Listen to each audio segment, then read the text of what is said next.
Kakatapos lang ng briefing on the effects of the monsoon na nakikita natin kung ano yung naging epekto lalong-lalo na dito sa Metro Manila, sa National Capital Region. At sa ating nakuhang briefing ay nakita natin may mga lugar na talaga namang tinamaan pa rin ng baha pero mas bawas na.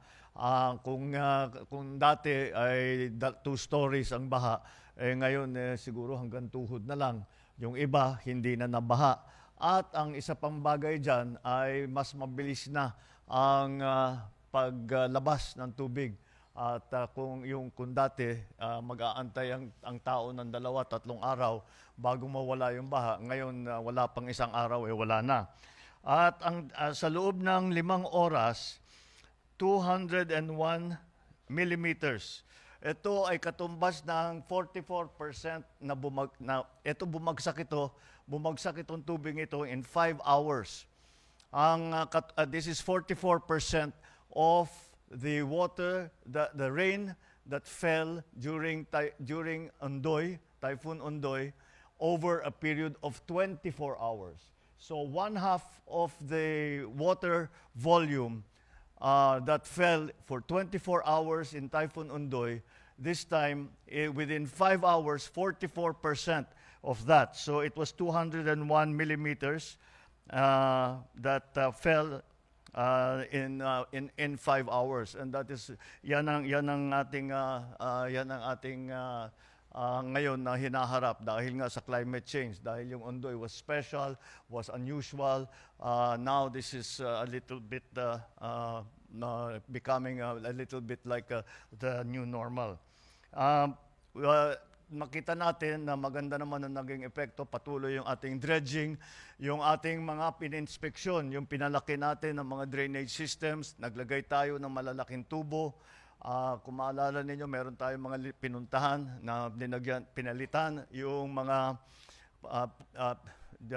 after World War II pa yung mga drainage na ginawa, ay pinalitan natin yung maliliit na concrete na tubo, ay pinalitan na natin yung mga na mas malaki na tubo para mas mabilis ang paglabas ng pagdaloy ng tubig. Pati na yung mga pumping station natin, we have 73 pumping stations that are all of them are functioning now. Marami doon ay hindi pa nakapag-function, minsan hindi pa gumana yon. Yung mga iba dyan, ngayon napapaandar na natin lahat. At patuloy pa rin ang ating dredging, patuloy pa rin ang ating pagbomba. Ang pumping station, meron pa tayo yung mobile na pumping equipment. We have 11 of those, I believe, that we are also using. Ang tinamaan dito ay 4,700 barangays, 1.7 million families.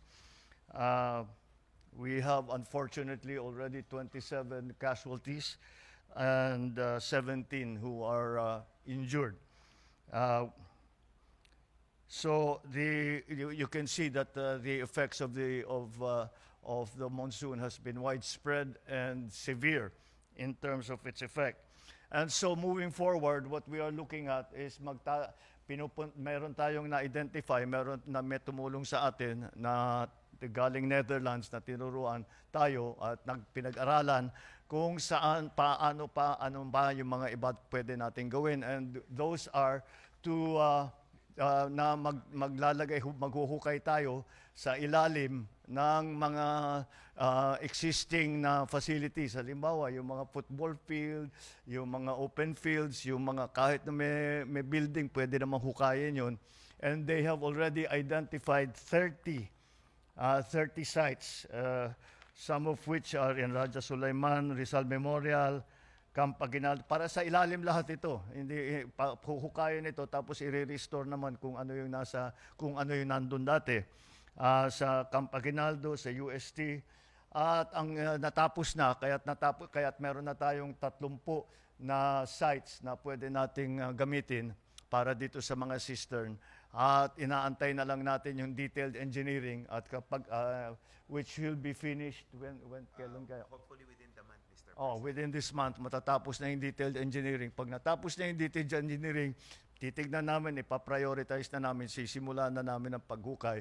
We are already at present time conferring and speaking to the areas, kung sino man ang namamahala doon sa mga area na yon, na pumayag sila para hukayin nga yung kanilang lugar.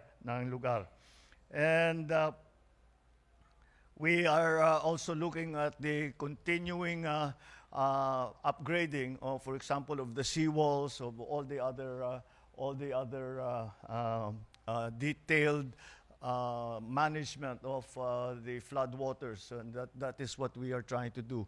And not only in the initial briefing, doon sa mga huhukayin natin, nalalagyan nga natin ng kung saan natin iipunin yung tubig. Pinasabi ko pag-aralan natin na imbes na itapon yung tubig sa dagat, ay sana makahanap tayo ng sistema, gagawa tayo ng sistema para kung ano man yung nakolekta na tubig ay magamit din. Magamit for household use, magamit para sa magamit for industrial purposes, magamit for irrigation, whatever uses that we can find for it, para hindi naman masayang dahil nakakapanghinayang makita natin nakapagkolekta tayo ng napakarami na tubig na fresh water, tatapon lang natin sa dagat at kailangan natin yan.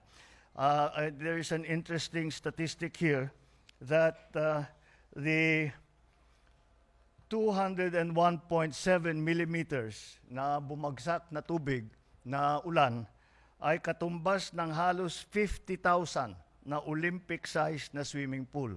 Kaya you can just para to be able to conceive or to be able to have an image for yourselves kung gaano karami yan.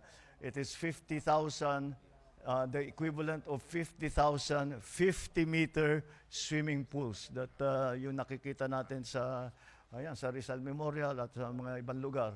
50,000 of those size pools. The water that is contained in that was what fell in the past few days. So these are the things that we are doing. We will continue to dredge. Hindi naman titigil yan. Some of the pumping stations have stopped operating because there is no more water to pump out. But of course, they will stay on station. At pagka tumuloy pa yung ulan, then we will continue to do what we had started to do this time. So there is still a lot of work that needs to be done. But with the effects that we have seen, because after all, if we look at the beginnings of the water management that we have done, this is the effect of the work of the last 6-7 months. Nakita natin nakabawas kaagad, kaya ipapagpatuloy natin ito and to make sure that we have solutions for the very short term, we have solutions for the medium term, and eventually we will have solutions for the longer term. All right? Thank you.